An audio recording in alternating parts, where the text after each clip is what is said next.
we're talking election, continuing our candidate interviews. Garrett Holt would like to represent the entire Knox County as a whole, and at-large 11. Kim Frazier's not running. She's running for mayor. Let's talk about why you want to be elected to this seat. John, good question. I get asked that quite often. The reason I'm running, at the surface level is, Knoxville, Knox County is my home. I've been here my whole life. And, I think who serves on the local level truly does matter. I had a mentor tell me a long time ago when I was younger that, if you have the capacity to serve, you choose not to. It's a disservice. And I think especially right now, in the midst of all the growth Knox County has experienced, it's more important now than ever that we have good local leaders that are invested in the future community, not make sure that the Knox County at the end of my 4 or 8 year term is in a good spot, but the Knox County that's 20, 30, 40 years from now is a place that my kids and grandkids can grow up and have the same experience I was fortunate enough to have in this great community. We know almost 60+ cents of every dollar spent goes to schools. 10 cents of every tax dollar spent goes to law enforcement, the sheriff's office. What are your priorities if you're elected to this office? What do you see as most important for the community? I think the two things that stand out to me, first and foremost, is traffic and infrastructure. You said the two biggest budget expenses. Unfortunately, County Commission doesn't have direct jurisdiction over the sheriff's office. No line item.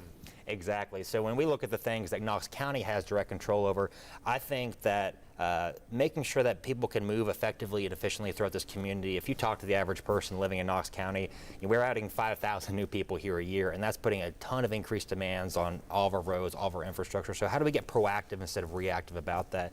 And two, for me, as I look at where we're going, my goal is how do we keep Knox County one of the least taxed communities in the state? We are one of the most affordable, especially relative to our size, and I want to make sure that we keep it that way by making sure we're budgeting appropriately and spending our resources appropriately. We have seen on commission, those can compete, though. There are a lot of people who want to keep the budget down, but also understand if we want to absorb all these new people, we may need to spend more. Do you see us needing a tax increase of any kind to do that?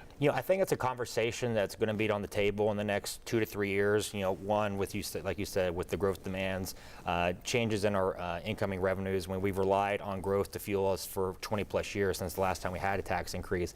From my perspective, that's an absolute last resort option. How do we, one, tighten the belt and get more efficient? Where can we look for more efficient spending? And then three, if that's a conversation we have, that'll be with the county commission and the mayor. But in my opinion, we need to do a good job too of engaging the taxpayer and say, what is the level of service you want? And us as a county government and county commission, making sure we engage with the public to ask and say, hey, here is where we are right now. And if it's a discussion that needs to be had, engage them. Garrett Holt, we appreciate the conversation. Absolutely. Thanks very much. Best of luck to you. Yeah, John, thank you. Appreciate you having me on. Absolutely.